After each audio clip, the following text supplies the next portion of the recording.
Welcome to the Virtual Learning Workshops for Families, brought to you by the Innovation and Professional Learning Department, where we'll take an inside look at the tips and tools that will be used for virtual teaching and learning this school year.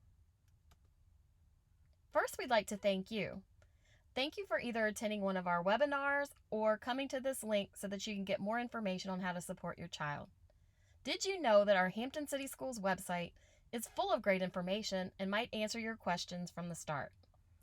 There's information on the parent portal where you can leave feedback and ask questions, as well as upcoming dates and times, and a Chromebook zone, which is a great resource for families, students, teachers, and parents on how the Chromebook works and how the tools are used, as well as our Fall 2020 Return to School plan. So let's start off in the Hampton City Schools website. When I scroll down just a little bit, here are the upcoming dates and times that have to do with Chromebooks, as well as your school's virtual open house date and time. So there's information here in the top cell that talks about grade levels and when the students would receive their devices. And then also, if you scroll down and find your school, there are the dates and the times and grade levels of when distributions will occur, as well as virtual open houses, orientation dates and times. So definitely feel free to check out the spreadsheet, as there's a lot of information right there for you. Next, we're going to go into the Hampton City Schools Fall 2020 Return to School plan. As you all know, we're opening the school in Phase 1, which means that we're opening 100% virtual for all students. As you scroll down, there are several icons that appear. So you have the Chromebook zone, which we were just talking about. If you need internet access for your child, here's our help desk number to call, as well as a link that you can click on to get assistance. If you have questions or feedback, feel free to send an email to that email that's listed right here. Also, we're going to be offering some more virtual learning workshops for families. Dates to be determined, but this is where those will be located. And then we have the Chromebook zone. As I take you into the Chromebook zone, notice that these are separated into 3 different categories. I am a student, I'm a parent, and I'm a teacher. You can navigate this site right here from the pictures, or you can go to the top of the page and navigate accordingly. So let's go right into Chromebook basics. Okay, note here that there are blue hyperdocks that jump to particular sections. So if I am completely new to the Chromebook, I could go straight to the link that says Welcome to the Chromebook, and it takes me right to that section. Okay, as you scroll down, you'll notice that there are several different videos, as well as information on how to connect your Chromebook to the Wi-Fi at your home, how to log into the Chromebook, charging your Chromebook. If your Chromebook is broken or you need another charger, once again, here's the help desk number. They are open and available to take your calls 8 a.m. to 4 p.m. Monday through Friday. And as you scroll down, there's a lot of different information regarding the Chromebook, how to carry it, using the touch screen, tips and tricks, because the Chromebook is a little bit different from some of the computers that you might be used to. So it gives you some tips and tricks on how to do a right click, how to take screenshots, and different keyboard shortcuts that are available for the device. Okay, as I scroll back up, there are once again short videos on how to correctly charge your Chromebook, as well as turning the Chromebook on. And this picture gives you an idea of where the webcam is on the Chromebook. It is touchscreen. All of the apps, where the apps are located for your Chromebook, as well as the settings. So that's where they can get on the Wi-Fi. Your students can get on the Wi-Fi, as well as different apps that might be pinned onto their shelf. Okay, we also have a parent digital learning resource section, and I can scroll down. Our district is all Google, so everything that you see listed here is going to be, we've got the Gmail information about Gmail, your Google Classroom, Google Docs and Drive, Calendar, and Google Slides, which is what our presentation is on right now. And as I scroll down further, there's also some useful web programs such as Clever and BrainPop, Canva. So different tools that our students will be using this school year and that our district supports. If you're interested in looking at digital learning resources by specific content areas, we also have that on this page as well. I could click right into the science resources, and then they list the different resources that the science department supports. Also on this site is a page for Internet Safety for Parents. So once again, navigating from the top, we click on Internet Safety for Parents, and then you have some general information that you can review here. Okay, to get back home, I can just click the Home button. And then notice that questions, concerns, and feedback can also be addressed on each page of the Digital Learning and Chromebook Zone. So definitely a great resource. Feel free to check that out. Okay, as I continue to scroll further, wanted to bring your attention to some frequently asked questions for Phase 1. And some of these questions may be more specific to your child and your situation. So definitely feel free to scan these questions and information, as they are constantly updated as things do change. Okay, once again, that is our Phase 1 Fall 2020 Return to School Plan site. In March of last year, we were all thrust into a virtual world with no warning. Hampton City Schools was on the forefront of many innovative strategies that kept our students engaged and finished the year strong. As you can see from this slide, we have some pictures of a progressive parade and graduation ceremonies that took place, as well as some really amazing learning opportunities that took place due to the virtual environment. We had teachers that learned virtually from other teachers, and here's a nice quote from one of our teachers that showed how much she loved working with her students virtually and how much they never wanted to end the sessions because of how engaged they were. So how can you help with virtual learning? First, designate a learning space. Everyone's learning space may not look exactly the same. You might want your child to sit at a desk with everything organized with a lamp and paper and pencils and everything nearby. That may not be the space that's for your child.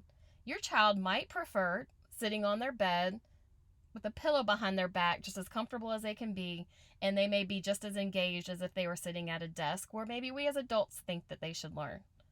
Definitely having a conversation with them about a learning space is key.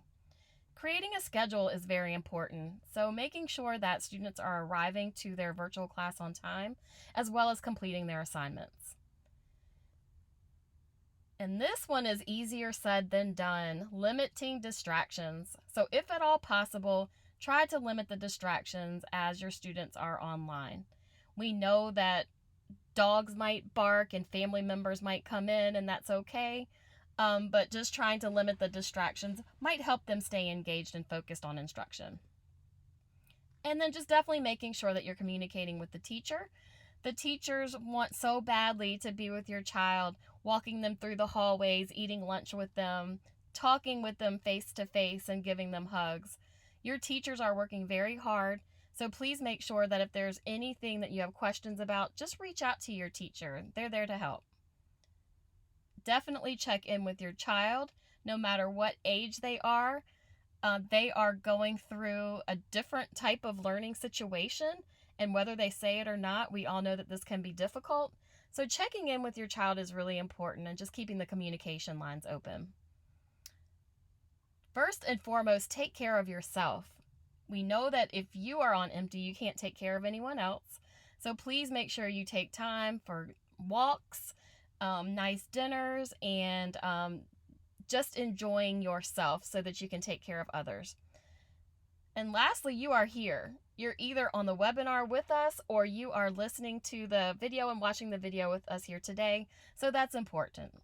So thank you all once again for joining us. Hampton City Schools has required our teachers to do a few modules of technology teacher trainings this summer. One of them is Google Classroom, and Google Classroom is where the assignments and announcements are going to be kept for your student. They'll be turning in their assignments through Google Classroom and communicating at times through Google Classroom.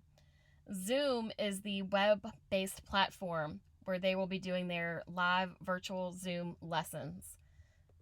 Also, engaging online instruction. How can teachers make their lessons as engaging as possible being in the virtual setting? Virtual classroom management. So classroom management in the physical classroom is definitely different than classroom management in the virtual setting. So we have had a phenomenal number of teachers that have attended our virtual classroom management session to learn how they can manage the classroom virtually and also keep students engaged at the same time. Also using Google Calendar for online instruction.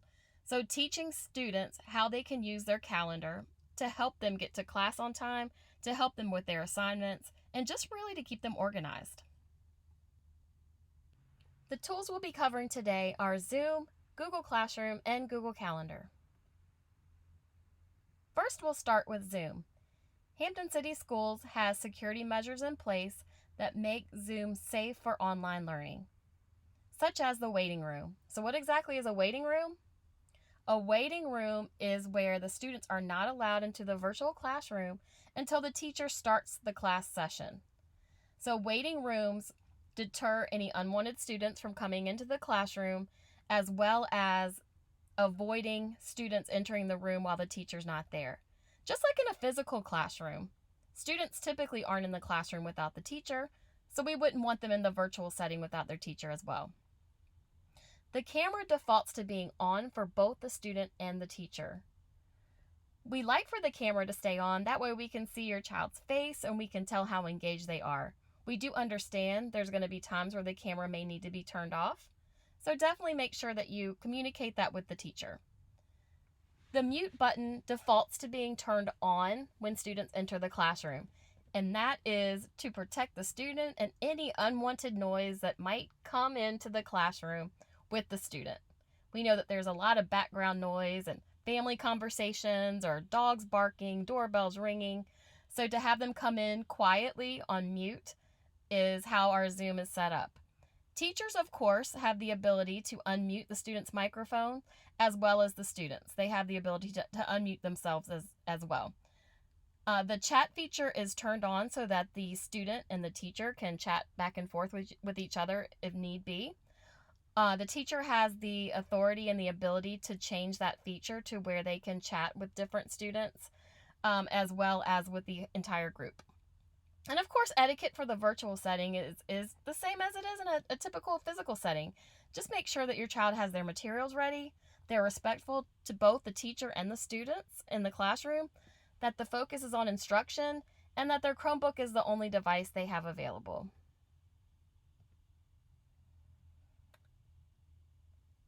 So we're going to take a journey into what it looks like in Google Classroom through the eyes of a student. As a parent or a guardian, you do not see the same thing that the students see. But what you can get is a daily or weekly progress email on the child's missing work that's due the following week, also the class activity. Here's an example of what a classroom guardian summary would look like. There's a weekly summary for the child's name Felix, as well as the week. It tells you what's missing for that week, the class, when it was due, as well as upcoming work. Whatever email is in PowerSchool, that email will receive an invitation to be a part of your child's Google Classroom Guardian. You have to accept the invite as well as accept the class. And then that way you will begin receiving daily or weekly emails on the child's progress. Next, we're going to talk about Google Classroom. Google Classroom is where all of your assignments, announcements, items to be turned in are all going to be housed in the Google Classroom. So let's just pretend that this is your child's Chromebook. They're all signed in.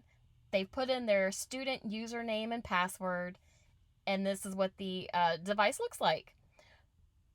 So they'll have icons down at the bottom of their screen, such as Gmail, the Chrome browser. This is the Google Docs icon, YouTube, as well as the Google Play Store. So let's take a peek and see what a student email in Google Classroom and Google Calendar might look like.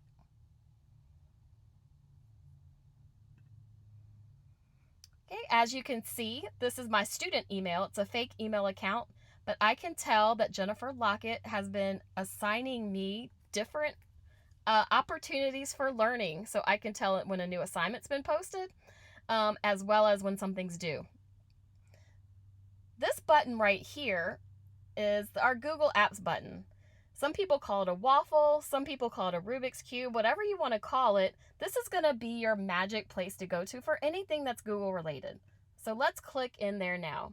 As you can see, I can get right to my Google Classroom. I can also get to my calendar from here, as well as several other Google tools. Even if I scroll down, there's more information for me. So let's go into a Google Classroom. When the students go into their Google Classroom, the classes will already be there for them. They call these tiles.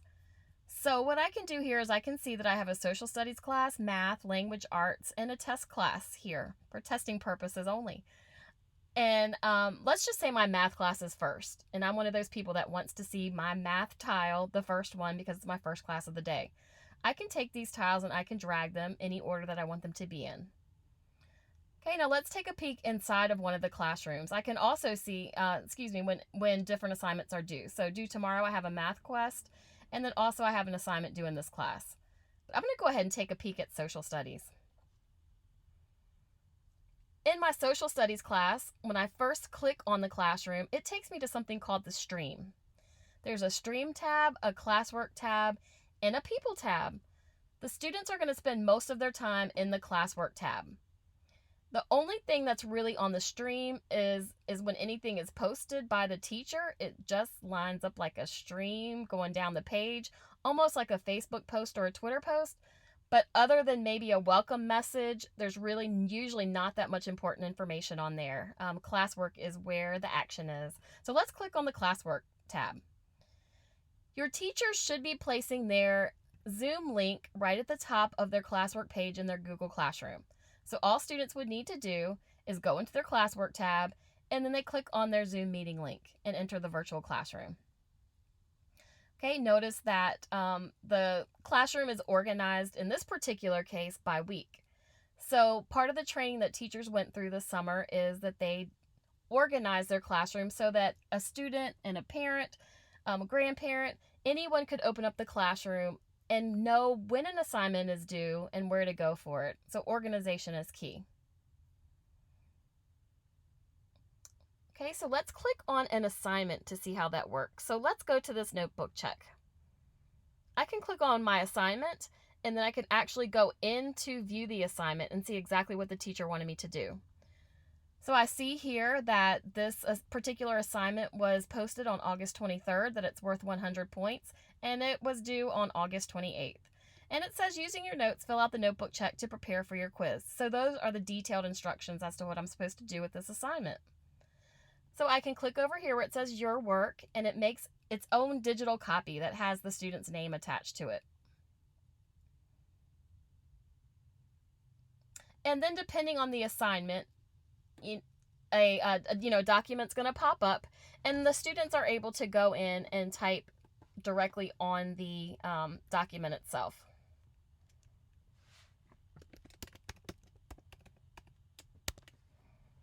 So the students go in, they type their information.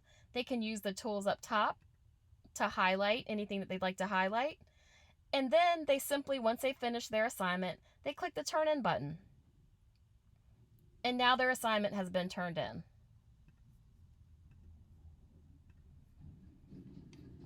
Okay, to get back to my classroom, I can click the Social Studies link here, and then I can go to my Classwork tab again. Okay, I see here that I can also view my work up here at the top. And I have all of my assignments are listed here. I have my all, assigned, I can go to returned, and then I can go to my missing assignments. Okay, this is an assignment that was turned in, but it was done late. So I can click on that. I can see the feedback from my teacher. So apparently this was a great presentation, but I did not cite my sources. So I can see that I got a 90 out of 100 here, and that particular assignment was done late. So the Classwork tab is really key on knowing what assignments you need to do and how to turn them in. Okay, now let's take a look at the Google Calendar. So once again, I can go to my Google Apps grid here, and I can go straight to my calendar. And notice here on the left-hand side, all of my classes fall on the sidebar over here to the left. So what I'm going to do is I'm actually going to go back a month. I can go forward and I can go backwards here by using the arrows. And then I want to make sure that my classrooms are checked. So if your child goes into their Google Classroom and they don't see anything except the title that says My Calendars, these are their own calendars, so they can make their own private calendar. They need to go to Other Calendars and then turn their Google Classroom on if it's not currently on. So for instance, my language arts class is blue. If I uncheck that, it turns my language arts class off. So we want all of our classes turned on. And let's just say that I wanted to change the color of that. I wanted to customize the colors on my calendar. I go to the three dots, click the three dots, and then change it to the color that I prefer. Okay, notice here I can also change the view by month, and I can do it by week, if that's how they'd like to view it. Okay, and you can go through week by week up here at the top. Okay, I can also go back to my month. I can see here that on the 26th, this particular assignment was due. I can click on that assignment, and it gives me the title of the assignment, when the assignment was due. It gives me a detailed description of the assignment, also my Zoom link, and it tells me which class it's located in. I can go directly to my assignment right from the Google Calendar link. Check it out. So I click here and it takes me right into my assignment once again. So using Google Calendar is key to making sure that your students are on track, that you can see what's going on in their classroom, and making sure that things get turned in on time. Thank you for watching our virtual learning workshop for families. It was our privilege to show you some of the tools your child will be using this year as they start off the year virtually. Be on the lookout for more parent trainings once school begins, as we would love to connect with you again. Looking forward to working with you, and have a great start to the year.